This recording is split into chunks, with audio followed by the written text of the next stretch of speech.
ಎಲ್ಲರಿಗೂ. ಸೊ ಇವತ್ತು ನಾನು ಮಾತಾಡೋ ಟಾಪಿಕ್ ಸ್ವಲ್ಪ ವಿಭಿನ್ನವಾಗಿರಿ ಅಂತ. ಆ್ಯಕ್ಚುಲಿ ನನಗೆ ಗೊತ್ತಿಲ್ಲ ನಾನು ಇದನ್ನು ಮಾತನಾಡೋ ಸರಿಯಾದ ವ್ಯಕ್ತಿ ಅಲ್ವೋ ಹೌದಂತ. ಯಾವತ್ತು ಹೋರಾಟ ರಾಜಕೀಯ ಏನಾದರೂ ಮಾತಾಡ್ತಿದ್ರೆ ಇವತ್ತು ಸ್ವಲ್ಪ ವಿಭಿನ್ನವಾಗಿರಲಿ ಅಂತ. ಇದು ನನ್ನ ಪರ್ಸ್ನಲ್ ವ್ಲಾಗ್. ನಿಮಗೆ ಮುಕ್ತವಾಗಿ ಕಮೆಂಟ್ ಹಾಕ್ಬೋದು, ಪಾಸಿಟಿವ್ ಆರ್ ನೆಗೆಟಿವ್. ಪಾಸಿಟಿವ್ ಕಮೆಂಟ್ಸ್ಗಳನ್ನು ನಾನು ಸ್ವೀಕರಿಸ್ತೀನಿ, ನೆಗೆಟಿವ್ ಕಮೆಂಟ್ಗಳು ನಿಮಗೆ ಅದು ಸಮರ್ಪಿತ, ಅದಕ್ಕೆ ಹೆಚ್ಚು ರಿಪ್ಲೈ ಕೊಡೋಕ್ಕೆ ಹೋಗಲ್ಲ. ಸೊ ನಾನೊಂದು ವಾಟ್ಸಪ್ ಸ್ಟೇಟಸ್ ಅಪ್ಡೇಟ್ ಮಾಡಿದ್ದೆ ಇವತ್ತು. ಮದುವೆ ಅನಿವಾರ್ಯವೇ, ಮಕ್ಕಳಾಗದಿರೋದು ಶಾಪವೇ ಅಂತ. ಸೊ ಇದರಲ್ಲಿ ನನ್ನ ವೈಯಕ್ತಿಕ ಅನುಭವಗಳನ್ನು ನಾನು ಹೇಳಲಿಕ್ಕೆ ಇಷ್ಟಪಡ್ತೀನಿ, ಯಾಕಂದರೆ ಇದು ತುಂಬ ಜನರಿಗೆ ಕನೆಕ್ಟ್ ಆಗಲೂಬಹುದು. ಇತ್ತೀಚೆಗೆ ಕೆಲವು ವರ್ಷಗಳಿಂದ, ಅಂದರೆ ಒಂದು 3-4 ವರ್ಷಗಳಿಂದ ನಾನು ಸೋಷಲ್ ಫೀಲ್ಡಲ್ಲಿ ಜಾಸ್ತಿ ಇರೋದ್ರಿಂದ ನನಗೆ ತುಂಬ ಜನರ ಕಾಂಟ್ಯಾಕ್ಟ್ ಆಗುತ್ತೆ. ಫಸ್ಟ್ ಆಫ್ ಆಲ್ ನನ್ನದೊಂದು ಕ್ಯಾರೆಕ್ಟರ್ ಅಂದರೆ ನಾನು ಯಾರದು ವೈಯಕ್ತಿಕ ವಿಷಯ ಕೇಳಲ್ಲ, ಎಕ್ಸ್ಪೆಷಲಿ ನಿನ್ನ ಗಂಡ ಮಗು ಮಕ್ಕಳು ಇಂಥ ವಿಷಯದಲ್ಲಿ ಕೇಳಲ್ಲ. ಅವರಾಗಿ ಮಾತಾಡಿದರೆ ನಾನು ಕೇಳ್ತೀನಿ. ನನಗೆ ತುಂಬ ಒಂದು ಫ್ಯಾಮಿಲಿ ಇದರಲ್ಲಿ ಇಂಟರ್ಫಿಯರ್ ಆಗಲಿಕ್ಕೆ ಇಷ್ಟ ಇಲ್ಲ, ಯಾಕಂದರೆ ನಾನು ಮಾತಾಡುವ ಯಾವತ್ತೂ ಟಾಪಿಕ್ ಒಂದು ಬಿಸ್ನೆಸ್ ಇರುತ್ತೆ, ಚರ್ಚೆಗಳು ರಾಜಕೀಯವಾಗಿರುತ್ತೆ, ಬಹಳಷ್ಟು ವಿಚಾರಗಳಲ್ಲಿ ನಾನು ಮಾತಾಡ್ತೀನಿ. ಬಟ್ ಪರ್ಸ್ನಲ್ ವಿಷಯಗಳನ್ನು ನಾನು ಯಾರಲ್ಲೂ ಮಾತಾಡಲ್ಲ, ನನ್ನ ವಿಷಯಗಳನ್ನು ನಾನು ಆದಷ್ಟು ಶೇರ್ ಮಾಡಲ್ಲ. ಇದು ನನ್ನ ಜೀವನ, ಯಾಕಂದರೆ ನಾನು ನನ್ನ ವೈಯಕ್ತಿಕ ಬದುಕು, ನನ್ನ ಪ್ರೊಫೆಷನಲ್ ಬದುಕು, ನನ್ನ ಸೋಷಿಯಲ್ ಜೀವನ ಇದನ್ನು ಯಾವತ್ತೂ ನಾನು ಮಿಕ್ಸ್ ಮಾಡಲಿಕ್ಕೆ ಇಷ್ಟಪಡಲ್ಲ. ಅನಿವಾರ್ಯ ಸಂದರ್ಭಗಳಲ್ಲಿ ಅಷ್ಟು ಟ್ರಸ್ಟ್ ಇದ್ದರೆ ಮಾತ್ರ ನಾನು ಹೇಳಬೇಕು ಅನಿಸಿದರೆ, ಯಾಕಂದರೆ ಆ ವ್ಯಕ್ತಿ ನನ್ನ ನೋವುಗಳನ್ನು, ನನ್ನ ಕಷ್ಟಗಳನ್ನು, ನನ್ನ ಸುಖಗಳಲ್ಲಿ ಕೇಳ್ತಾನೆ ಅಂತ ಆದರೆ ಮಾತ್ರ, ನನಗೆ ಅನಿಸಿದರೆ ಮಾತ್ರ, ಟ್ರಸ್ಟೆಡ್ ಪರ್ಸನ್ಸಲ್ಲಿ ಮಾತ್ರ ನಾನು ಹೇಳ್ತೀನಿ ನನ್ನ ವಿಷಯಗಳನ್ನು. ಆಲ್ಮೋಸ್ಟ್ ನಾನು ಅವಾಯ್ಡ್ ಮಾಡ್ತೀನಿ. ಸೊ ಈ ವಿಚಾರಗಳು ಇತ್ತೀಚೆಗೆ ನನ್ನ ನೆಟ್ವರ್ಕಲ್ಲಿರುವ ಕೆಲವು ವ್ಯಕ್ತಿಗಳ ಜೊತೆ ಕಾಂಟ್ಯಾಕ್ಟಲ್ಲಿ ಬಂದಾಗ ಈ ಒಂದು ಟಾಪಿಕ್ ನನಗೆ ತುಂಬ ವಿಚಿತ್ರ ಅನಿಸಿತು. ಹೆಚ್ಚು ಜನ ಒಂಟಿತನವನ್ನು ಇಷ್ಟಪಡ್ತಾರೆ, ಯಾಕೆ ಅಂತ. ಮದುವೆ ಆದ್ರೂ ಸಮಸ್ಯೆ, ಮದುವೆ ಆಗಿ ಆ ಸಂಸಾರ ಸರಿ ಇಲ್ಲದ್ರೂ ಸಮಸ್ಯೆ. ಇತ್ತೀಚೆಗೆ ನನಗೆ ಒಂದು ನಮ್ಮ ಮನೆಯಲ್ಲೇ ಒಂದು ನನಗೆ ನನ್ನ ಗೊತ್ತಿರುವ ಒಂದು ಹುಡುಗಿಯ ವಿಷಯದಲ್ಲೂ ಕೂಡ ಫಸ್ಟ್ ಟೈಮ್ ನಾನೊಂದು ಇಂಟರ್ಫಿಯರ್ ಆದೆ ಫ್ಯಾಮಿಲಿ ಮ್ಯಾಟರ್ಸಲ್ಲಿ. ಗೊತ್ತಿಲ್ಲ ಎಷ್ಟರ ಮಟ್ಟಿಗೆ ಸಕ್ಸಸ್ ಆಗಿದೆ ಅಂತ, but I feel satisfied. So ಈ ವಿಚಾರಕ್ಕೆ ಬಂದಾಗ ನನ್ನದೇ ಕಥೆಯನ್ನು ಕೇಳಿದರೆ, 80-70ರ ದಶಕಗಳಲ್ಲಿ ಹೆಣ್ಣು ಮಕ್ಕಳೆಂದರೆ ಶಾಪ ಅಂತ ತಿಳ್ಕೊಂಡೊಂದು ಕಾಲ ಇತ್ತು. ಅದೇ ಟೈಮಲ್ಲಿ ನಾವು 4 ಜನ ಹೆಣ್ಮಕ್ಳು, ನನಗೊಬ್ಬ ತಮ್ಮ. ಆ ಟೈಮಲ್ಲಿ ಹೆಣ್ಣು ಮಕ್ಕಳು ದೊಡ್ಡ ಜವಾಬ್ದಾರಿ, ಹೇಗಾದರೂ ಮದುವೆ ಮಾಡಿ ಕೊಡಬೇಕು ಎಂಬುದು ಒಂದು ಅಪ್ಪ ಅಮ್ಮನ ಚಿಂತೆಯಾಗಿತ್ತು. ರೀಸೆಂಟ್ ಟ್ರೆಂಡ್ ನೋಡಿದರೆ, ಈಗ ನಮ್ಮ ಮಕ್ಕಳ ಟ್ರೆಂಡ್ ನೋಡಿದರೆ, ಮದುವೆ ಆಗಲಿಕ್ಕೆ ಹೇಳಿದರೆ ಬೇಡ, ಇನ್ನೂ ಸ್ವಲ್ಪ ಟೈಮ್ ಫ್ರೀ ಆಗಿರ್ತೀನಿ, ನನಗೆ ಅಂತಹ ನರಕದ ಜೀವನ ಬೇಡ, ಆ ಒಂದು ಲೆವೆಲಿಗೆ ಹೆಣ್ಣು ಮಕ್ಕಳು ಥಿಂಕ್ ಮಾಡೋ ಪರಿಸ್ಥಿತಿಗೆ ಬಂತು ಅಂದಾದರೆ, ಸೊ ಯಾಕೆ ಹಾಗೆ ಅನಿಸ್ತಿದೆ? ಇತ್ತೀಚಿನ ಪ್ರಕರಣಗಳು ನೀವು ನೋಡಿದರೆ, ಡೈವರ್ಸ್ ಎಂಬ ಒಂದು ಶಬ್ದ ಭಾರತೀಯ ಸಂಸ್ಕೃತಿಯಲ್ಲಿ, ಸಂಪ್ರದಾಯದಲ್ಲಿ ಇಲ್ಲ. ಮದುವೆ ಎಂಬುದು ಒಂದು ಫ್ಯಾಮಿಲಿ ಕಾನ್ಸೆಪ್ಟ್, ತುಂಬ ಚೆನ್ನಾಗಿರುವ ಕಾನ್ಸೆಪ್ಟ್. ಸ್ವಲ್ಪ ಒಂದು 10-20-30 ದಶಕಗಳ ಹಿಂದೆ ಹೋದರೆ ಒಂದು ಜಾಯಿಂಟ್ ಫ್ಯಾಮಿಲಿ ಕಾನ್ಸೆಪ್ಟ್, ಆಮೇಲೆ ಇಂಡಿವಿಜುವಲಿ ಫ್ಯಾಮಿಲಿ ಆಯಿತು. ಈಗ ಜಾಬಿನ ಅನಿವಾರ್ಯತೆಯೋ, ಗಂಡ ಹೆಂಡತಿ ಮಗು ಮೂರು ಕಡೆ ಇರುವ ಪರಿಸ್ಥಿತಿನೂ ಬರ್ತಾ ಇದೆ ನಾನು ತುಂಬ ನೋಡಿದ ಪ್ರಕಾರ. ಸೊ ಆ ಫ್ಯಾಮಿಲಿ ಎಂಬ ಕಾನ್ಸೆಪ್ಟ್ ತುಂಬ ಚಿಕ್ಕದಾಗ್ತಿದೆ.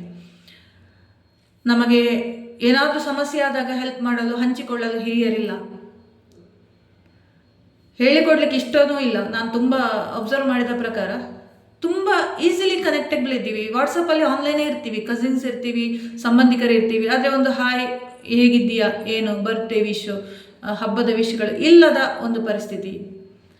ಮೊದಲು ನಮಗೆ ಯಾವುದೇ ಕಾಂಟ್ಯಾಕ್ಟ್ ಇಲ್ಲದ ಟೈಮಲ್ಲಿ, ಅಂದರೆ ವಾಟ್ಸಪ್ ಇಲ್ಲ, ಫೋನ್ ಇಲ್ಲ, ಅಂಥ ಟೈಮ್ನಲ್ಲಿ ಕೂಡ ಆ ಒಂದು ಬಾಂಧವ್ಯ ಸ್ಟ್ರಾಂಗ್ ಆಗಿತ್ತು.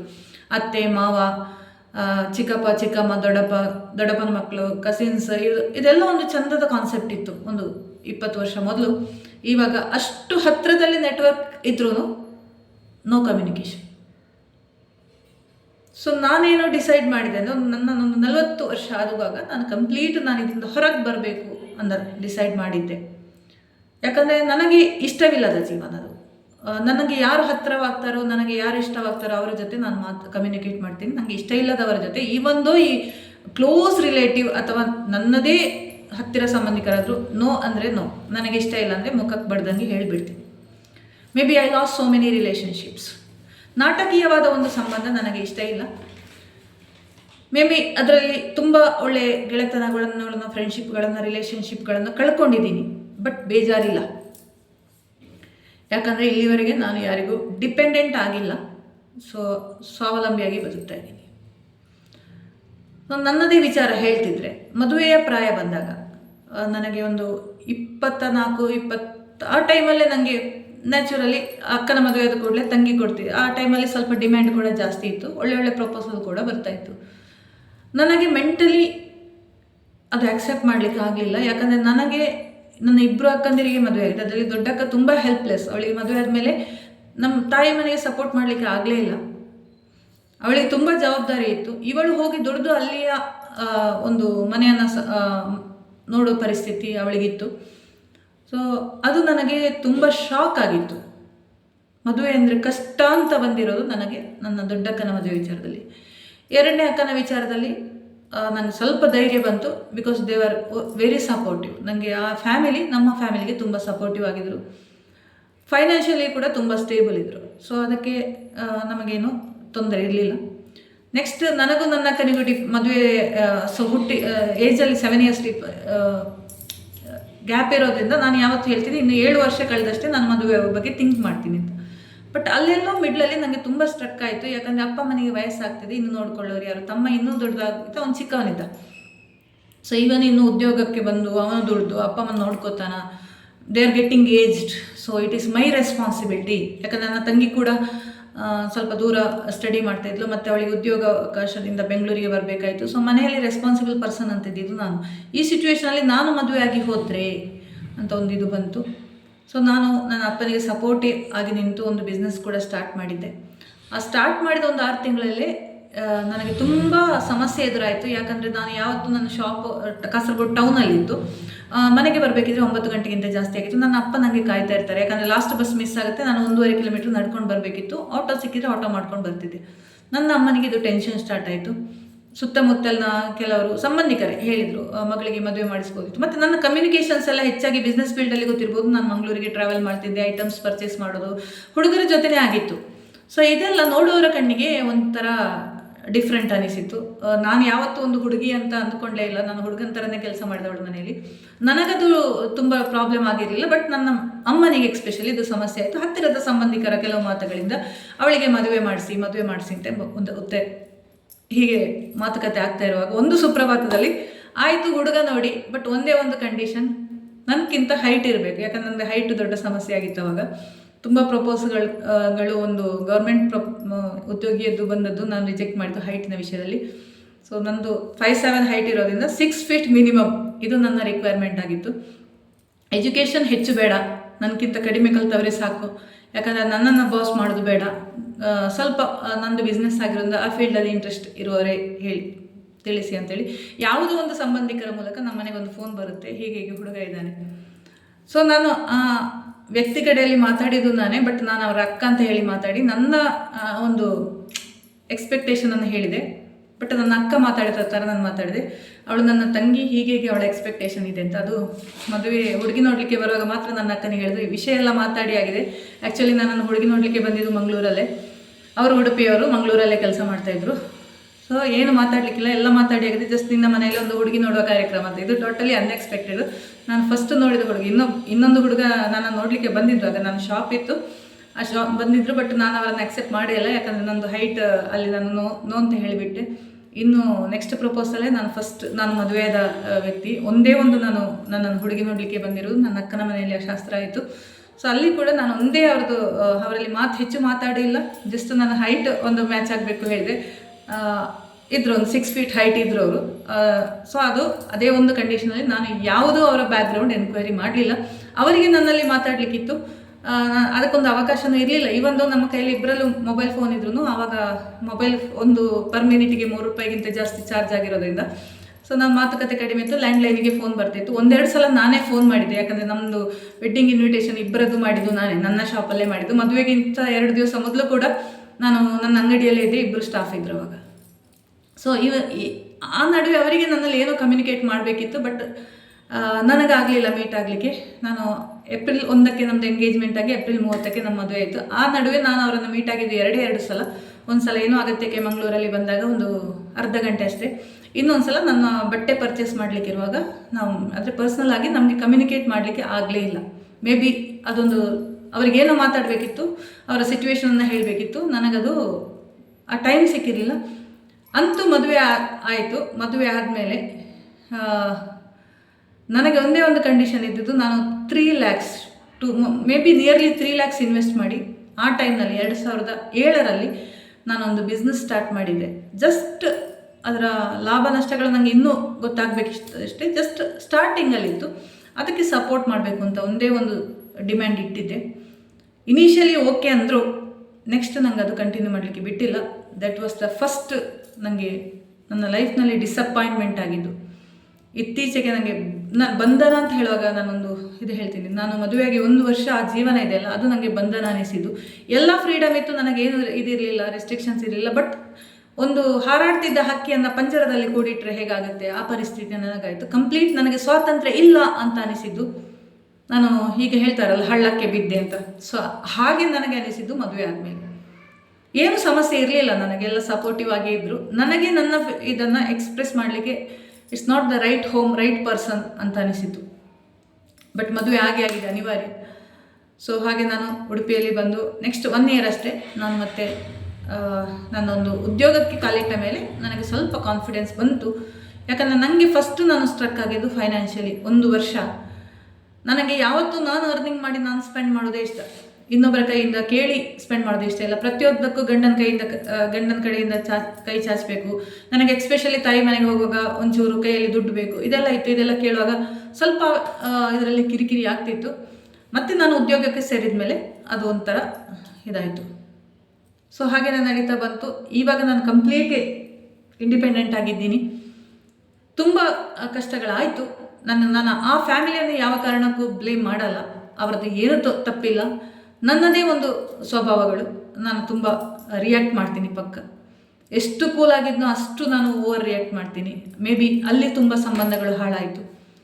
ಅಂತೂ ಇಂತೂ ಅದು ನನಗೆ ಆ ಲೈಫ್ ನನ್ನ ಪರ್ಸ್ನಲ್ ಎಕ್ಸ್ಪೀರಿಯನ್ಸ್. ಇದು ನಿಮಗೆ ಆಗಬೇಕು ಅಂತಿಲ್ಲ. If you are adjustable character, ನಿಮಗೆ ಮದುವೆ ಎಂಬುದು ಕಷ್ಟ ಅಲ್ಲ ಅಂತ ಒಂದು ಫ್ಯಾಮಿಲಿ ಸಿಕ್ಕಿದರೆ.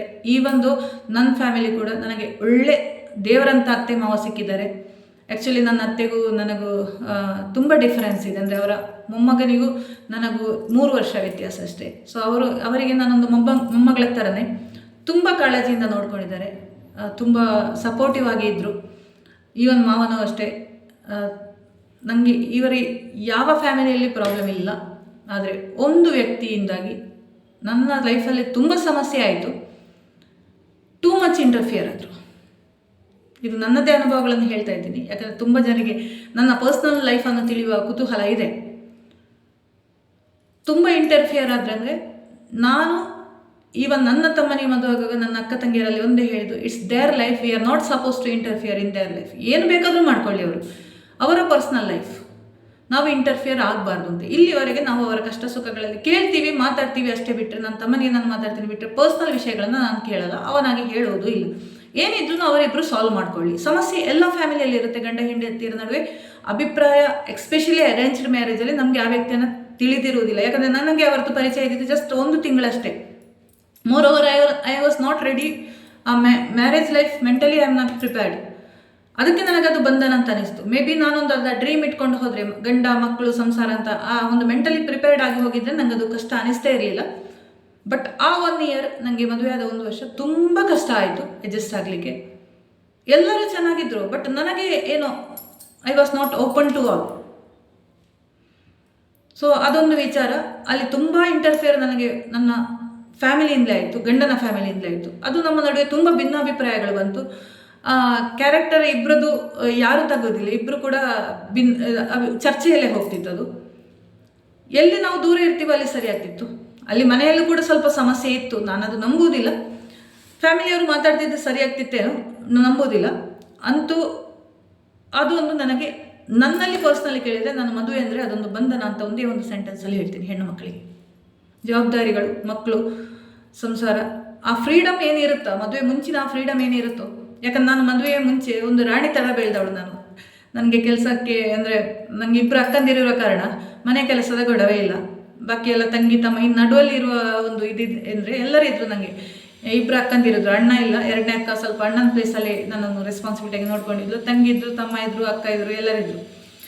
ಸೊ ಅಪ್ಪ ಅಮ್ಮ ತುಂಬ ಪ್ರೀತಿಯಿಂದ ನೋಡ್ಕೊಂಡಿದ್ದಾರೆ. ಸೊ ಅದಕ್ಕೆ ನಂಗೆ ಅದು ಬರ್ಡನ್ ಅಂತ ಅನಿಸಿಲ್ಲ. ರಾಣಿ ಥರನೇ ನಾನು ಜೀವನ ಮಾಡ್ತಿದ್ದೆ ಅಂತ ಕೈಗೆ ಕಾಲಿಗೆಲ್ಲ ಜನ ಇದ್ದಾರೆ ಅಂತ ಹೇಳ್ತಾರಲ್ಲ, ಆ ಥರನೇ ಇತ್ತು ನನಗೆ. ಬಟ್ ಮದುವೆ ಆದಮೇಲೆ ನನಗೆ ತುಂಬ ಸ್ಟ್ರಗಲ್ ಮಾಡಬೇಕಾಗಿ ಬಂತು. ಇನ್ನೊಂದು ವಿಚಾರ, ನೆಕ್ಸ್ಟ್ ಮದುವೆ ಆದಮೇಲೆ ಎಲ್ಲರಿಗೆ ಮದುವೆ ಆಗದಿದ್ದರೆ ಮದುವೆ ಆಗಿಲ್ಲ ಅಂತ ಸಮಸ್ಯೆ, ಮದುವೆ ಆದಮೇಲೆ ಜನರು ಒಂದೇ ಒಂದು ಕ್ವಶನ್, ಮಕ್ಕಳಾಗಿಲ್ವಾ? ಇದು ಎಲ್ಲರೂ ಫೇಸ್ ಮಾಡ್ತಿರೋ ಇಶ್ಯೂ. ಇತ್ತೀಚೆಗೆ ನನ್ನ ಮನೆಯಲ್ಲೇ ಒಬ್ಬರು ಇನ್ನೊಬ್ಬರಿಗೆ ಕೇಳುವಾಗ ನಾನು ಅವರಿಗೆ ಕೇಳಿದೆ, ನಿಮ್ಗೆ ಏನು ಸಮಸ್ಯೆ ಅವರಿಗೆ ಮಕ್ಕಳಾದರೆ? ಅದು ಅವರ ವೈಯಕ್ತಿಕ ವಿಚಾರ. ಅವರಿಗೆ ಮಕ್ಕಳಾಗದಿದ್ದರೆ ನಿಮಗೇನು ಸಮಸ್ಯೆ? ಅವರು ಡಿಸೈಡ್ ಮಾಡ್ತಾರೆ, ಅವರ ಫ್ಯಾಮಿಲಿ ಪ್ಲ್ಯಾನಿಂಗು, ಅವರ ಇದಿರ್ಬೋದು ಏನಾದರೂ. ನಮ್ಗೆ ಯಾಕೆ ಆ ವಿಚಾರ? ಇದು ಗಂಡ ಹೆಂಡತಿ ಮಾತ್ರ ತೀರ್ಮಾನ ತಗೊಳ್ಬೇಕಾದ ವಿಚಾರ. ನಿಮಗೆ ಯಾಕೆ ಅದು ಅಂತ ಹೇಳಿ ಅವರ ಬಾಯಿ ಮುಚ್ಚಿಸಿದ್ರೆ ಮೇ ಬಿ ಆ ನಂತರ ಅವರು ಇನ್ನೊಬ್ಬರಲ್ಲಿ ಕೇಳ್ತಾರಾ ಗೊತ್ತಿಲ್ಲ, ನಿಮ್ಗೆ ಯಾಕೆ ಮಕ್ಕಳಾಗಿಲ್ಲ, ಇದೆಲ್ಲ ಯಾಕೆ ಬೇಕು ವಿಚಾರ. ಒಬ್ಬರು ನನಗೆ ಹಿರಿಯರು ಹೇಳಿದ್ದು, ಮಕ್ಕಳಿದ್ದು ನೋಡ್ಕೊಳ್ಳೋದ ಒಬ್ಬರು ಹಿರಿಯ ವ್ಯಕ್ತಿ ನನಗೆ ಹೇಳಿದ್ದು, ಮಕ್ಕಳಿಲ್ಲದಿದ್ದರೆ ಒಂದೇ ಒಂದು ಚಿಂತೆ, ಮಕ್ಕಳಿಲ್ಲ ಅಂತ. ಮಕ್ಕಳಿದ್ರೆ 1000 ಚಿಂತೆ ಅಂತ. ಮಕ್ಕಳು ಇದ್ದಾರೆ, ಹೆಣ್ಮಕ್ಳಿಗೆ ಮದುವೆ ಮಾಡಿ ಕೊಟ್ಟಿಯಾಗಿದೆ, ಗಂಡು ಮಗ ಬಿಟ್ಟು ದೂರ ಇದ್ದಾನೆ, ಆದರೆ ಒಂದೇ ಒಂದು ಫೋನ್ ಕಾಲ್ ಇಲ್ಲ, ವಿಚಾರಿಸೋದಿಲ್ಲ. ಸೊಸೆಗೆ ಬೇಡ, ಒಬ್ಬನೇ ಒಬ್ಬ ಮಗ. ಮಗ ಯಾವತ್ತು ತಂದೆ ತಾಯಿಯ ರೆಸ್ಪಾನ್ಸಿಬಿಲಿಟಿ ತಗೊಳ್ಬೇಕು ಅವನು ನೋಡ್ತಾ ಇಲ್ಲ. ಆ ಹಿರಿಯ ವ್ಯಕ್ತಿಯೊಬ್ಬರು ಹೇಳಿದ ವಿಚಾರ ನನಗೆ, ಮಕ್ಕಳಿಲ್ಲದಿದ್ದರೆ ಒಂದೇ ಚಿಂತೆ ಅಮ್ಮ, ಮಕ್ಕಳಿದ್ರೆ 1000 ಚಿಂತೆ, ಮಕ್ಕಳಿಲ್ಲದವರೇ ಪುಣ್ಯಾತ್ಮರು ಅಂತ. ಅಷ್ಟು ನೋವಿನಿಂದ ಆ ತಾಯಿ ಆ ಮಾತನ್ನು ಹೇಳಬೇಕಿದ್ರೆ ನನಗನಿಸಿತು, ಇಂತಹ ಮಕ್ಕಳಿದ್ದು ಏನು ಪ್ರಯೋಜನ ಅಂತ. ಒಂದು ಕಡೆ ನಾವು ಹೆಣ್ಣು ಮಕ್ಕಳಾಗಿ ಅಪ್ಪ ಅಮ್ಮನನ್ನು ಎಷ್ಟು ಚೆನ್ನಾಗಿ ನೋಡ್ಕೊಂಡಿದ್ದೀವಿ ಅಂದರೆ, ಇವನ್ ನನ್ನ ತಮ್ಮ ಕೂಡ, ನಮಗೆ ಅದು ವರದಾನ. ತಂದೆ ತಾಯಿಯರ ಜೊತೆಗಿರುವುದೇ ಪುಣ್ಯ. ನಾವು ಕಳ್ಕೊಂಡ ಮೇಲೆ ನನಗೆ ಆ ವ್ಯಾಲ್ಯೂ ಗೊತ್ತಾಯಿತು ತುಂಬ. ಸೊ ನಾನು ಯಾವತ್ತೂ ಹೇಳ್ತೀನಿ, ಅಪ್ಪ ಅಮ್ಮ ನಿಮ್ಮ ಜೊತೆಗಿದ್ರೆ ಖಂಡಿತ ಆ ಒಂದು ಅಸೆಟ್, ಆ ಒಂದು ಅದನ್ನು ಮಿಸ್ ಮಾಡಬೇಡಿ. ಎಷ್ಟೋ ಜನ ಈಗ ಪ್ರಾಯವಾದ ತಂದೆಯನ್ನು ಬಿಟ್ಟು, ದುಡ್ಡಿರುತ್ತೆ, ಬೇಕಾದಷ್ಟಿರುತ್ತೆ, ಎಲ್ಲ ಫೆಸಿಲಿಟಿ ಇರ್ತಾರೆ, ಕೆಲಸದವರನ್ನು ಮಾಡ್ತಾರೆ, ಅಬ್ರಾಡಲ್ಲಿ ಹೋಗಿ ಸೆಟ್ಲ್ ಆಗ್ತಾರೆ. ತಂದೆ ತಾಯಿಗೆ ಕೊನೆಗಾಲದಲ್ಲಿ ಬೇಕಿದ್ದು ಮಕ್ಕಳ ಪ್ರೀತಿ ಬಿಟ್ಟರೆ, ಮಕ್ಕಳ ದುಡ್ಡಲ್ಲ, ಇನ್ನು ಕೆಲಸದವರ ಹೋಮ್ ನರ್ಸಿನ ಆರೈಕೆಯೂ ಅಲ್ಲ. ಎಷ್ಟು ಜನ ಇದು ಥಿಂಕ್ ಮಾಡ್ತಾರೋ ನನಗೆ ಗೊತ್ತಿಲ್ಲ. ನನ್ನ ವಿಡಿಯೋ ಯಾರಿಗಾದರೂ ನೋಡಿ ಏನಾದರೂ ನಿಮ್ಮ ಮನಸ್ಸಿಗೆ ಅನಿಸಿದರೆ, ಕೊನೆಗಾಲದಲ್ಲಿ ನನ್ನದೊಂದು ರಿಕ್ವೆಸ್ಟ್, ಆದಷ್ಟು ತಂದೆ ತಾಯಿಯವರ ಜೊತೆಗಿದೆ. ಯಾಕಂದ್ರೆ ನಾನು ತುಂಬ ರಿಪೆಂಡ್ ಮಾಡಿದ್ದೀನಿ. ನಾನೊಂದು ಗಂಡು ಮಗ ಆಗ್ತಿದ್ದೆ, ಕೊನೆಗಾಲದಲ್ಲಿ ನನ್ನ ತಂದೆ ತಾಯಿಯರನ್ನು ಚೆನ್ನಾಗಿ ನೋಡ್ಕೋಬೋದಿತ್ತು. ಹೆಣ್ಣು ಮಗು ಅಂತ ಒಂದು ಮದುವೆಯಾಗಿ ಹೋದ್ಮೇಲೆ ನನಗೆ ಅದು ಜವಾಬ್ದಾರಿ ನಿರ್ವಹಿಸ್ಲಿಕ್ಕೆ ಆಗಲಿಲ್ಲ. ಆದರೆ ಬೇಜಾರಿಲ್ಲ, ಯಾಕಂದರೆ ನನ್ನ ತಮ್ಮ ಒಂದು ಹೆಣ್ಣು ಮಗಳ ರೀತಿಯಲ್ಲಿ ಒಂದು ತಾಯಿಯನ್ನು ಹೇಗೆ ನೋಡ್ಕೋತೀನಿ, ತಂದೆಯವರಂತೂ ಯಾರಿಗೂ ತನ್ನ ಕೆಲಸವನ್ನು ಮಾಡಿಸಿಲ್ಲ. ತಾಯಿ ಅಂತೂ ಒಂದು 2 ವರ್ಷ ಬೆಡ್ ರಿಡನ್ ಆದ ಟೈಮಲ್ಲಿ ನನ್ನ ತಮ್ಮ ಒಂದು ಸೊಸೆಯ ಸ್ಥಾನದಲ್ಲಿ ನಿಂತು, ಮಗಳ ಸ್ಥಾನದಲ್ಲಿ ನಿಂತು ನನ್ನ ಅಮ್ಮನ ಆರೈಕೆಯನ್ನು ಮಾಡಿದ್ದಾನೆ. ಅದೇನೋ ನನ್ನ ಅಪ್ಪ ಅಮ್ಮ ಪುಣ್ಯ ಮಾಡಿದ್ದಾರೆ. ಯಾಕಂದರೆ ಹೆಣ್ಮಕ್ಳ ಕಡೆಯಿಂದಾಗಲಿ, ಸೊಸೆಯಂದಿರ ಕಡೆಯಿಂದಾಗಲಿ ಚಾಕರಿ ಮಾಡಿಸ್ಕೊಳ್ಳ, ನೋವು ತಿನ್ನುವ ಅಥವಾ ಏನಕ್ಕೂ ಅದೊಂದು ಇದಾಗಿರಲಿಲ್ಲ. ಮೇ ಬಿ ನನ್ನ ಅಪ್ಪನ ಆಶಯ ಅದಾಗಿತ್ತು, 60 ವರ್ಷ ನಂತರ ನಾವು ಹೆಚ್ಚು ಬದುಕಬಾರ್ದು, ಮಕ್ಕಳಿಗೆ ಭಾರವಾಗಬಾರ್ದು ಅಂತ. ಅಪ್ಪ 75 ವರ್ಷ ಬದುಕಿದ್ರು, ಅಮ್ಮ ಅಂತೂ 62 ವರ್ಷದಲ್ಲಿ ನಮ್ಮನ್ನು ಬಿಟ್ಟು ಹೋದರು. ಇರಲಿ, ಅದು ನನ್ನ ಮನೆ ವಿಚಾರ, ಗೊತ್ತಿಲ್ಲ. ಸೊ ನಾನು ಹೇಳ್ತಾ ಇರೋದು ಒಂದೇ, ಮದುವೆ ಅನಿವಾರ್ಯವೇ ಅಂತ ಕೇಳಿದರೆ ನಾನು ಖಂಡಿತ ಅಲ್ಲ ಅಂತೀನಿ. ಯಾಕಂದರೆ ನಾನು ಇತ್ತೀಚೆಗೆ ನೋಡಿದ ಬಹಳಷ್ಟು ಹೆಣ್ಣು ಮಕ್ಕಳಲ್ಲಿ ಮಾತಾಡಿದ ಪ್ರಕಾರ ಮದುವೆ ಆಗಲಿಕ್ಕೆ ಯಾರಿಗೂ ಇಷ್ಟ ಇಲ್ಲ, ಫ್ರೀಡಮ್ ಬೇಕು. ಮತ್ತು ನಮಗೆ ಫ್ರೀಡಮ್ ಇರಲ್ಲ ಅಂತ ಹೇಳುವ ಒಂದು ಇದು. ಒಬ್ಬ ರೈಟ್ ಪಾರ್ಟ್ನರ್ ಸಿಕ್ಕಿದರೆ ಮದುವೆ ಎಂಬುದು ಅದನ್ನೊಂದು ಚಂದದ ಜೀವನವಾಗಿ, ಚಂದದ ಸರಿದೂಗಿಸ್ಕೊಂಡು ಹೋಗ್ಬೋದು. ನಮ್ಮ ಮ್ಯಾಚಿಂಗ್ ಅಂದರೆ ಥಿಂಕಿಂಗ್ ಸರಿಯಾಗಿ, ರೈಟ್ ಪಾರ್ಟ್ನರ್ ಸರಿ ಇಲ್ಲ ಅಂತ ಹೇಳಿದರೆ ತುಂಬ ಕಷ್ಟ ಇದೆ. ಮತ್ತು ಅಡ್ಜಸ್ಟ್ಮೆಂಟ್, ಅಷ್ಟು ಪೇಷನ್ಸ್, ತಾಳ್ಮೆ ಇದ್ದವರಿಗೆ ಆ ಕುಟುಂಬ ಎಂಬುದು ಸಸೂತ್ರವಾಗಿ ನಡೆಸ್ಕೊಂಡು ಹೋಗ್ಬೋದು. ಇನ್ನು ಮಕ್ಕಳ ವಿಚಾರದಲ್ಲಿ ನಾನು ಆಲ್ರೆಡಿ ಹೇಳಿದ್ದೆ, ಅದು ವೈಯಕ್ತಿಕ ವಿಚಾರ, ಒಂದು ಫ್ಯಾಮಿಲಿಯ ನಡುವೆ. ಅದಕ್ಕೆ 3ನೇಯವರ ಸಜೆಷನು ಇದು ಅಗತ್ಯ ಇಲ್ಲ. ಲಕ್ಷ್ಮೀನಾರಾಯಣರಿಗೆ ಮಕ್ಕಳಿಲ್ಲಂತೆ. ಸೊ ಮಕ್ಕಳಿದ್ದವರು ಎಷ್ಟು ಜನ ಅಪ್ಪ ಅಮ್ಮನ ನೋಡ್ಕೋತಾರೆ ನಂಗೆ ಗೊತ್ತಿಲ್ಲ. ಇನ್ನೊಂದು, ಇತ್ತೀಚೆಗೆ ನನಗೆ ಸಿಂಗಲ್ ಪ್ಯಾರೆಂಟ್ ಎಂಬ ವಿಚಾರದಲ್ಲಿ ಒಂದು ವಿಷಯ ಗೊತ್ತಾಯಿತು. ತುಂಬ ಜನ single parent, they are proud that they are single parent. Single parent ಅಂದರೆ ಆ್ಯಕ್ಚುಲಿ ಅದರ ಅರ್ಥ ಅಂದರೆ ಮದುವೆ ಆಗದವರು ಒಂದು ಮಗುವನ್ನು ಅಡ್ಯಾಪ್ಟ್ ಮಾಡಿ ನೋಡ್ಕೊಳ್ಳೋದು ಅಂತ. ಈಗ ಗಂಡ ಬಿಟ್ಟು ತಂದೆ ಅಥವಾ ತಾಯಿ ಜೊತೆ ಒಬ್ಬಳೆ ಮಗಳನ್ನು ನೋಡ್ಕೊಂಡ್ರೆ ಅವರನ್ನು ಕೂಡ ಸಿಂಗಲ್ ಪ್ಯಾರೆಂಟ್ ಅಂತಾರೆ. ಆ್ಯಕ್ಚುಲಿ ಅದರ ಕಾನ್ಸೆಪ್ಟ್ ಇತ್ತೀಚೆಗೆ ನನಗೆ ನಮ್ಮ ಒಬ್ಬರಿಂದ ಗೊತ್ತಾಯಿತು. ಅಡ್ಯಾಪ್ಟ್ ಮಾಡಿಕೊಂಡು ಮಕ್ಕಳನ್ನು ಸಾಕ್ತಾರಲ್ಲ, ಮದುವೆ ಆಗಿದೆ, ಅದು ಸಿಂಗಲ್ ಪ್ಯಾರೆಂಟ್. ಬಟ್ ಇತ್ತೀಚೆಗೆ ಅದೊಂದು ಫ್ಯಾಷನ್ ಆಗಿ ಹೋಗಿದೆ. ಡೈವರ್ಸ್ ಆದವರು, ಗಂಡ ಹೆಂಡತಿ ಜೊತೆಗಿಲ್ಲದವರು ಅಪ್ಪ ಅಥವಾ ಅಮ್ಮನ ಜೊತೆ ಮಗು ನೋಡ್ಕೊಂಡಿದ್ರೆ ಅವರು ಕೂಡ ಸಿಂಗಲ್ ಪ್ಯಾರೆಂಟ್. ಡೈವರ್ಸನ್ನು ಕೂಡ ಫೋಟೋ ಶೂಟ್ ಮಾಡಿ ಎಂಜಾಯ್ ಮಾಡೋರು ಇದ್ದಾರೆ. ಡೈವರ್ಸ್ ಎಂಬುದು ಅಷ್ಟರ ಮಟ್ಟಿಗೆ ಪಾಪ್ಯುಲರ್ ಆಗಿಬಿಟ್ಟಿದೆ, ಎಕ್ಸ್ಪೆಷಲಿ IT ಫೀಲ್ಡಲ್ಲಿರೋರಿಗೆ ನಾನು ನೋಡಿದ ಪ್ರಕಾರ. ಮೇ ಬಿ ಇವರಿಗೆ ಮೊದಲಿನ ಕಾಲದಲ್ಲಿ ಆ ಕೂಡು ಕುಟುಂಬ ವ್ಯವಸ್ಥೆಯಲ್ಲಿ ಸರಿ ಮಾಡಲಿಕ್ಕೆ ಒಂದು ನಮಗೆ ಹಿರಿಯರಿದ್ದರು, ಇವಾಗ ಇಲ್ಲ. ಅದೇ ಕಾರಣವಾಗ್ತಿದೆಯೋ ಗೊತ್ತಿಲ್ಲ. ಆದರೆ ನಾನು ಒಂದೇ ಹೇಳೋದು, ನೀವು ಮದುವೆಯಾಗಿ ಮಗು ಆಗಿದ್ದರೆ ಡೈವರ್ಸ್ ಎಂಬ ತೀರ್ಮಾನಕ್ಕೆ ಹೋಗಬೇಡಿ. Because of that child future. ಆ ಮಗುವಿನ ಭವಿಷ್ಯದ ಬಗ್ಗೆ ಚಿಂತೆ ಮಾಡಿ. ಯಾಕಂದರೆ ಅಲ್ಲಿ ಸಫರ್ ಆಗೋದು ಮಗು ಇಲ್ಲದಿದ್ದರೆ ಖಂಡಿತ ನಿಮಗೆ ಇಬ್ಬರಿಗೆ ಆ ಒಂದು ಜೀವನ ಮಾಡಲಿಕ್ಕೆ ಆಗೋದಿಲ್ಲ ಅಂತ ಹೇಳಿದ್ರೆ you better take the decision. Separate ಇರೋದೆ ನಿಮ್ಮ ಮಾನಸಿಕ ಆರೋಗ್ಯಕ್ಕೆ, ಹ್ಯಾಪಿನೆಸ್, ಸಂತೋಷಕ್ಕೆ ಒಳ್ಳೆಯದು. ಹಾಗಂತ ನಾನು ಮದುವೆ ಆಗಬೇಡಿ ಅಂತ ಯಾರಿಗೂ ಸಜೆಸ್ಟ್ ಮಾಡಲ್ಲ. A right person is required. ಆ ರೈಟ್ ಕಂಪೆನಿ ಎಂಬುದು, ಆದರೆ ಎಲ್ಲವೂ ಹೊಂದಾಣಿಕೆ ಆಗಿದ್ರೆ ತುಂಬ ಚೆನ್ನ. ಎಲ್ಲವೂ ಹೊಂದಾಣಿಕೆ ಆಗಿ ಎಲ್ಲಿಯೂ ಸಿಗಲ್ಲ ಅಂತೆ. ಚಪ್ಪಲಿನಲ್ಲಿ ಮಾತ್ರ ಪರ್ಫೆಕ್ಟ್ ಜೋಡಿ ಸಿಗೋದು, ಬೇರೆ ಯಾವುದ್ರಲ್ಲೂ ಹೊಂದಾಣಿಕೆ ಸಿಗಲ್ಲ. ನಾವು ಅಡ್ಜಸ್ಟ್ಮೆಂಟ್ ಆಗಬೇಕು. ಅಲ್ಲಿ ಹೆಣ್ಣು ಎಂಬವಳು ತುಂಬ ಸಫರ್ ಆಗಬೇಕಾಗುತ್ತೆ. ತುಂಬ ಅಡ್ಜಸ್ಟ್ಮೆಂಟ್ ಹೆಚ್ಚಾಗಿ ಬರೋದು ಹೆಣ್ಣಿಗೆ. ಸಹಿಸಬೇಕಾಗುತ್ತೆ, ಒಂದು ಫ್ಯಾಮಿಲಿಗೋಸ್ಕರ ಸ್ಯಾಕ್ರಿಫೈಸ್ ಮಾಡಬೇಕಾಗುತ್ತೆ. ಇದು ನನ್ನ ಮನೆಯಲ್ಲಿ ಆದ ಘಟನೆಗಳು. ನನ್ನ ದೊಡ್ಡಕ್ಕ ತುಂಬ ಸ್ಯಾಕ್ರಿಫೈಸ್ ಮಾಡಿದ್ದಾಳೆ ಆ ಒಂದು ಫ್ಯಾಮಿಲಿ ಲೈಫಿಗೋಸ್ಕರ. ಬೇರೆ ಯಾರ ನನಗೆ ಅಕ್ಕ ತಂಗಿಯರ ವಿಚಾರದಲ್ಲಿ ಅಷ್ಟು ಇಲ್ಲ, ಬಟ್ ನನ್ನ ದೊಡ್ಡಕ್ಕನ ವಿಚಾರದಲ್ಲಂತೂ ನನಗೆ ತುಂಬ ಬೇಜಾರಾಗಿದೆ. ಅದನ್ನು ನಾನು ಹೇಳಬೇಕು ಅನ್ನಿಸಿಲ್ಲ. ನನಗೆ ತುಂಬ ಒಂದು ಡಾಮಿನೇಟಿಂಗ್ ಕ್ಯಾರೆಕ್ಟರ್, ಮೇಲ್ ಡಾಮಿನೇಷನ್ ಎಂಬುದು ಅಲ್ಲಿದೆ. ಈವಾಗಲೂ ಕೂಡ ಅವಳು ತುಂಬ ವಿಷಯಗಳನ್ನು ಸಹಿಸಿಕೊಂಡು ಆ ಫ್ಯಾಮಿಲಿಗೋಸ್ಕರ ಸ್ಯಾಕ್ರಿಫೈಸ್ ಮಾಡಿದ್ದಾಳೆ, ನಮಗೋಸ್ಕರ ಸ್ಯಾಕ್ರಿಫೈಸ್ ಮಾಡಿದ್ದಾಳೆ. ಆ ವಿಷಯದಲ್ಲಿ ನನಗೆ ತುಂಬ ಬೇಜಾರಿದೆ. ಆ್ಯಕ್ಚುಲಿ ಅಲ್ಲೇ ನನಗೆ ಮದುವೆ ಎಂಬ ವಿಷಯದಲ್ಲಿ ನನಗೆ ತುಂಬ ಬೇಜಾರಾಗಿರೋದು. ನಮಗಿರುವ ಸ್ವಾತಂತ್ರ್ಯ ಹೋಗುತ್ತೆ. ನನ್ನ ಅಪ್ಪ ಅಮ್ಮನಿಗೂ ಕೂಡ ಹೆಲ್ಪ್ ಮಾಡಬೇಕು ಅಂತ ಅವ್ರ ಮನಸ್ಸಲ್ಲಿದ್ರು ಕೆಲವೊಮ್ಮೆ ಗಂಡನ ಮಾತನ್ನು ಕೇಳಬೇಕಾಗುತ್ತೆ, ಗಂಡನ ಮನೆಯವರ ವಿಚಾರವನ್ನು ಕೇಳಬೇಕಾಗುತ್ತೆ. ಅದೊಂದು ವಿಷಯದಲ್ಲಿ ನನಗೆ ತುಂಬ ಬೇಜಾರಿದೆ. ಬಿಟ್ಟರೆ ಇನ್ನೇನು ನನಗೆ ಈ ವಿಷಯದಲ್ಲಿ ಬಹಳಷ್ಟು ಮಾತಾಡಲಿಕ್ಕಿಲ್ಲ. ಸೊ ಮಕ್ಕಳಿಲ್ಲ ಎಂಬ ಕೊರಗು ಯಾರಿಗೂ ಬೇಡ. ಯಾಕಂದರೆ ಎಸ್ಪೆಷಲಿ ಹೆಣ್ಣು ಮಗುವಿಗೆ ಅಥವಾ ಒಂದು ಗಂಡಸಿಗೆ ಮಕ್ಕಳು ತನ್ನದೇ ಆಗಬೇಕು ಅಂತಿಲ್ಲ. ಮಕ್ಕಳನ್ನು ಪ್ರೀತಿಸುವ ಮನಸ್ಸಿದ್ರೆ ಎಲ್ಲರೂ ಕೂಡ ಮಕ್ಕಳೇ. ಸೊ ಮಕ್ಕಳಿಲ್ಲ ಅಂತ ಯಾರೂ ಕೊರಗಬೇಡಿ. ಯಾವುದಾದ್ರೂ ಮಗುವನ್ನು ನಿಮಗೆ ಬೇಕು ಅಂತಿದ್ರೆ ಅಡ್ಯಾಪ್ಟ್ ಮಾಡಿ ಸಾಕುವ ಬಹಳಷ್ಟು ಆಪ್ಷನ್ಸ್ಗಳಿದೆ. ಕೇಳಿದವರಿಗೆ ಉತ್ತರ ಕೊಡೋಕ್ಕೂ ಹೋಗಬೇಡಿ. ಅಗತ್ಯನೇ ಇಲ್ಲ. ಅದು ನನ್ನ ವೈಯಕ್ತಿಕ ವಿಚಾರ. ಗಂಡ ಮಕ್ಕಳು ಸಂಸಾರದ ಬಗ್ಗೆ ಕೇಳಿದರೆ ನಿಮಗೆ ಇಷ್ಟ ಇಲ್ಲ ಅಂದರೆ ಅದನ್ನು ಹಂಚಿಕೊಳ್ಳಿಕ್ಕೆ ಹೋಗಬೇಡಿ. ಯಾಕಂದರೆ ಅದು ನಿಮಗೆ, ನಾನು ಸ್ವಲ್ಪ ರ್ಯಾಶ್ ಆಗಿ ಹೇಳ್ತೀನಿ, it's none of your business ಹೇಳ್ತೀನಿ. ನನ್ನ personal life none of your business. ನನ್ನ ಸೋಷಿಯಲ್ ಆ್ಯಕ್ಟಿವಿಟೀಸ್ ಬಗ್ಗೆ ಹೇಳಿ ನಾನು ಗಂಟೆಗಟ್ಟಲೆ ಮಾತಾಡ್ತೀನಿ. ನನ್ನ ಪರ್ಸ್ನಲ್ ವಿಷಯಗಳನ್ನು ನಾನು ಟ್ರಸ್ಟೆಡ್ ಅಲ್ಲದ ಪರ್ಸನ್ಸ್ಗೆ ಹೇಳೋದೇ ಇಲ್ಲ. ಅದು ಮಿಸ್ಯೂಸ್ ಮಾಡಿಕೊಂಡವರೇ ಜಾಸ್ತಿ. ಸೊ ಯಾವತ್ತೂ ಕೂಡ ಈ ಸೋಷಿಯಲ್ ಲೈಫ್ ಪರ್ಸ್ನಲ್ ಲೈಫಿಗೆ ಮಿಕ್ಸ್ ಮಾಡಬೇಡಿ. ಪ್ರೊಫೆಷನಲ್ ಲೈಫ್ ಇದ್ದಿದ್ದೆ ಅಲ್ಲಿ ಕೂಡ ಅಷ್ಟೇ ಪರ್ಸ್ನಲ್ ವಿಚಾರಗಳನ್ನು ಡಿಸ್ಕಸ್ ಮಾಡಬೇಡಿ. ನಾನಂತೂ ನನ್ನ ವೈಯಕ್ತಿಕ ವಿಚಾರಗಳನ್ನು ನಾನು ನನ್ನ ಟ್ರಸ್ಟೆಡ್ ಪರ್ಸನ್ಸ್, ನನ್ನ ಅಕ್ಕ ತಂಗಿಯರ ಜೊತೆ ಶೇರ್ ಮಾಡೋದಲ್ಲದೆ ಬಿಟ್ಟರೆ ಥರ್ಡ್ ಪರ್ಸನ್ಸಲ್ಲಿ very very rarest of the rare ಸಿಚುವೇಷನಲ್ಲಿ ಮಾತ್ರ ನಾನು ಹೇಳಿದ್ದೀನಿ. ಅದನ್ನು ಮಿಸ್ಯೂಸ್ ಮಾಡಿಕೊಂಡವರು ಬಹಳಷ್ಟು ಮಂದಿ. ಇತ್ತೀಚೆಗೆ ನಾನು ಎಲ್ಲ ಸಂಬಂಧಗಳಿಂದ ದೂರ ಆಗ್ತಾ ಇದ್ದೀನಿ. ನನಗದು ಇಷ್ಟ ಇಲ್ಲ ಅನಿಸಿದ ಮೇಲೆ. ಸೊ ಯಾರ ಜೊತೆ ನಮ್ಮ ವೈಬ್ ಮ್ಯಾಚ್ ಆಗುತ್ತೆ, ನಮ್ಮ ಥಿಂಕಿಂಗ್ ಮ್ಯಾಚ್ ಆಗುತ್ತೆ, ಆರ್ಗ್ಯುಮೆಂಟ್ ಮಾಡೋಕ್ಕೂ ನಾನು ಹೋಗಲ್ಲ. ಅಂಥ ವ್ಯಕ್ತಿಗಳಿಂದ ನಿಧಾನವಾಗಿ ದೂರ ಆಗ್ತೀನಿ. ತುಂಬ ಡಿಸ್ಟರ್ಬೆನ್ಸ್ ಆಗಿದೆ. Strictly I say no.